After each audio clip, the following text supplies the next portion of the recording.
Okay, so we are going to read chapter 8 of Loser called Two New Friends.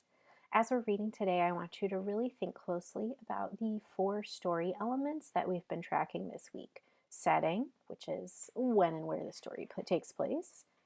Characters, which are the people in the story. Problem, which are any conflicts or issues that happen to our main character, Zinkoff. And then solution, also known as resolution. Are any of those problems solved today in chapter number 8? I think the two story elements that we should probably pay most close attention to today are setting and characters, especially because the title says two new friends, which means we're going to be introduced to some new people today. So let's jump right in. In the summer between first and second grades, Zinkoff acquires two new friends. One is a baby sister, the other is a neighbor. The baby sister is Polly, the neighbor is Andrew. When Zinkoff first meets the baby, his mother says, "Look," and pulls down the blanket. Zinkoff's eyes boggle. There are two silver stars on the baby's diaper. This baby is less than 1 day old. What can she have done already to deserve 2 stars? He's never been awarded more than one at a time. "Mom," he says, "2 stars? What did she do?" "She did the best thing of all," says his mother, pulling up the blanket. "She was born." Has Zinkoff been misinformed? "I was born too, wasn't I?" She pats his hand. "Absolutely. You were every bit as born as Polly was." "So," he says, "how come I didn't get 2 stars?" "Who says you didn't?" He brightens. "I did?" She shakes her head. "Sorry, I was kidding you. That was before I started giving out stars." Now she needs to pick them up again. "Tell you what, how would you like your being born stars now? Better late than never." He brightens again. "Yeah." But she's not finished thinking. "Or how about this? We could make a deal. We could wait until you're having a really bad day, someday when you could really, really use 2 stars to pick you up. That's when you get them." He thinks it over. He hates to wait, but he loves to make deals. "Okay," he says and shakes his mother's hand. Then he reaches into the blanket and shakes the baby's foot. So Zinkoff, he handled having a new baby sister pretty well, if you ask me. He's already shaking her foot. He seems to be in a good mood. And so we could add that to our character chart, right? We have a new character, Polly, Zinkoff's little baby sister. So let's keep reading and see if we can find out more about Andrew. A month later, the new neighbors move in next door. That same day, Mrs. Zinkoff bakes a strawberry angel food cake and carries it out the front door. Her firstborn tags along. "This is how you say welcome," she says. He stands at his mother's side as she rings the doorbell and says, "Welcome to the neighborhood," and she hands the cake to the new lady neighbor, whose proper name is Mrs. Orwell, but whose first name is better, Charisse. Then he is introduced. "This is my son, Donald." Charisse smiles down at him and shakes his hand and says, "Hello, Donald. I have a son too. His name is Andrew. How old are you?" "6," he replies. "So is Andrew." Zinkoff stares at the two ladies in wonder. "Wow, same as me." He looks past Charisse. "Is he in there?" I'm going to stop just for a moment right here. I'm wondering, do you have a good character trait in mind for Zinkoff? Right now, what is he showing when he stares at the two ladies in wonder? And he says, "Wow, same as me." And he even looks past Charisse, the new neighbor lady, and asks, "Is he in there?" What character trait is he showing? I don't know about you, but I think he's pretty excited and curious. And my evidence are some of the things he says, like, "Wow, same as me." And even, "Is he in there?" And even some of his actions, staring at the two ladies in wonder, looking past the neighbor lady and trying to sneak a peek inside. So let's keep reading. "He is," says Charisse, "but he's hiding. He says he's never coming out. He's mad because we moved away from our other house." Zinkoff thinks about this for a moment. He lifts a finger to Charisse. "I have an idea. Tell Andrew my father is a mailman. That will make him come out." In Zinkoff's view, carrying the mail is the most interesting job there is. Charisse nods solemnly. "I'll give it a try." Before Zinkoff and his mother get back to their own house, he has another idea. I'm going to make a special welcome just for Andrew. Good for you, says his mother. A cake? No, a cookie. His mother does not say no. His parents try not to say no to him unless it's really necessary. So when he announces that he intends to bake a cookie, his mother simply says, "What kind?" He doesn't hesitate. A snickerdoodle. The snickerdoodle is his favorite cookie. Every cookie tastes good to him, but snickerdoodles taste twice as good because of their name. Sometimes his dad says snickerdoodle and makes him laugh for an hour. I'm going to stop for just a moment. We have a new word, snickerdoodle.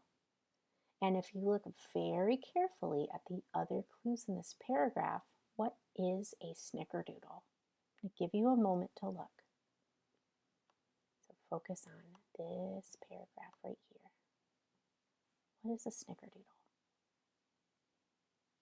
If you said a type of cookie, you're exactly right. And this sentence right here, the snickerdoodle is his favorite cookie, is really helpful to us figuring that out. Let's keep reading. Zinkoff's idea is to bake a snickerdoodle so big that Andrew the neighbor will have to come out and see it. Since he is working on the kitchen table, it seems to him that the largest cookie he can make would be one as large as the table itself. But his mother points out that a cookie that big could not fit in the oven. So he settles for a rectangular cookie that covers the entire cookie pan. Every time his mother tries to help, the young chef snaps at her. "I can do that." So his mother simply gives directions and says, "Heaven help me," a lot, when her intrepid son makes a mess of the kitchen. Flour and eggs fly everywhere. For weeks to come, the family will feel the crunch of sugar grains underfoot. That's funny. This kind of adds to one of our ideas that Zinkoff is kind of a sloppy kid. We have flour and eggs flying everywhere, sugar all over the floor. So he's kind of messy when it comes to cooking, just like his handwriting is also a little messy. Finally, miraculously, the cookie gets baked. He snatches the quilted mitten and potholder from his mother. "I can do it myself," pulls the hot pan from the oven and sets it on the kitchen table. Impatient as always, he cannot wait for it to cool. He blows over the steaming cookie until he's out of breath. He flaps his hand over it. At last, the pan is cool enough to touch without the mitten. He runs next door with it. He rings the bell. Charisse opens the door. "Hi, Donald." "Hi, Charisse. I made a welcome cookie for Andrew. It's a snickerdoodle. I think if you put it on the floor and wait a little while, he'll smell it and come out." Zinkoff is utterly serious, but for some reason Charisse laughs. "Come on in," she says. "Wait here." Charisse leaves him standing in the living room. He hears whispery voices upstairs. Once he hears a sharp "no." Then there are footsteps on the stairs. And here at last is Andrew Orwell walking towards him in his grumpy face and pajamas in the middle of the day. So pay attention, kiddos, because we're going to get some information about a new character, Andrew Orwell. Already we know he's grumpy. He just yelled "no," and he's in his pajamas in the middle of the day. A very cranky kid so far. "Hi," Zinkoff says. "My name is Donald Zinkoff. I'm your neighbor. I made you a welcome cookie. It's a snickerdoodle." Andrew's face perks up. He leans in to smell the cookie. He is hooked. Zinkoff reaches for the spatula his mother told him to bring along. A cookie is not really a cookie until it's out of the pan and into the hand. He lays the pan on the floor. He pries the giant snickerdoodle from the sides and bottom of the pan. He lifts out the warm, soft, heavenly smelling welcome. He lifts it with both hands and holds it out to Andrew. As Andrew reaches for it, the panless, unsupported cookie collapses of its own weight and falls on the floor. Zinkoff is left with a bite-sized scrap in each hand. Andrew Orwell stares in horror at the floor. He screams, "My cookie!" He screams at Zinkoff, "You dropped it!" He runs screaming up the stairs. I hate this place. Uh-oh. So stop there for just a moment and think of a character trait for Andrew Orwell. How did he act towards his mom just a little bit ago? And how did he just act when that cookie fell on the floor? I'm thinking of a pretty negative character trait right now. I don't know about you. Let's read on. Zinkoff stuffs one scrap into his mouth, then the other. He gathers up the collapsed pieces from the floor and carries them home in the pan. He sits on the front step. Everybody who passes by that afternoon is offered a piece of cookie. In between, Zinkoff helps himself.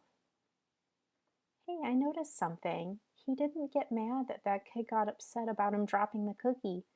He just kind of walked away and started offering pieces of the cookie to other people in the neighborhood. Zinkoff, if you ask me, is a pretty cool kid. He's really kind and caring. He made this giant cookie for this kid thinking it would make him feel better. And when the kid acted kind of, I don't know, crazy, he didn't get upset about it. He just went home and gave other people cookies.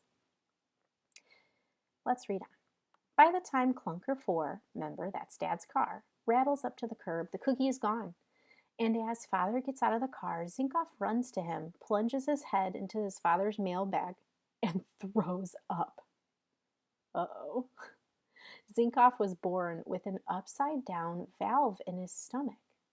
This causes him to throw up several times a week.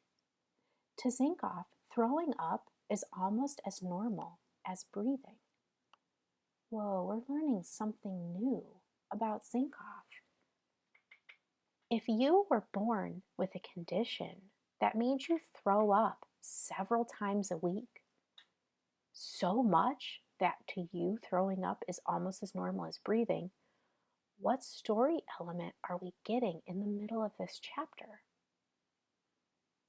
Are you thinking that this might be a little bit of a problem or a conflict? I think so too. It might be something that's small. It might not be a conflict that we see throughout the whole book, but it's something we should pay attention to. Is this something that's going to cause problems in second grade or third grade as Zinkoff gets older in our book? Who has brought his mailbag home with him in order to repair the strap. When Donald was an infant, Mr. Zinkoff was very good about changing diapers, but he has no stomach for vomit. He turns away, holds out the bag, and growls, "Take it to your mother."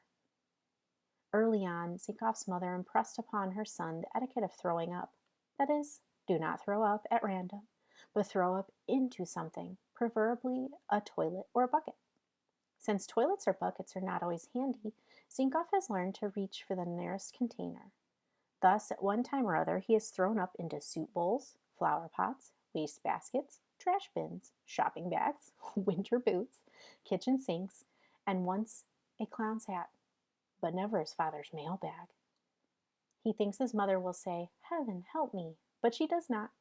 She's cool. She puts down baby Polly and unloads the bag into the toilet. She scours it with a stiff bristle brush and hand soap. She rubs it with Marley's leather cream. She sweetens it with a splash of Menon's aftershave and sets it into the playpen for baby Polly to crawl into. Hungry again, Zinkoff eats a full dinner that night and throws up into one of his socks. Heaven help me. I feel like this is something that Mom likes to say a lot. Heaven help me. It kind of reminds me of Rob from Tiger Rising always saying like, "Yes sir, no sir." It was kind of his catchphrase. With Mom in this book, "Heaven help me" seems to be something that she says a lot. All right, so we will dive into chapter 9 next week called Champions, just to give you a little preview.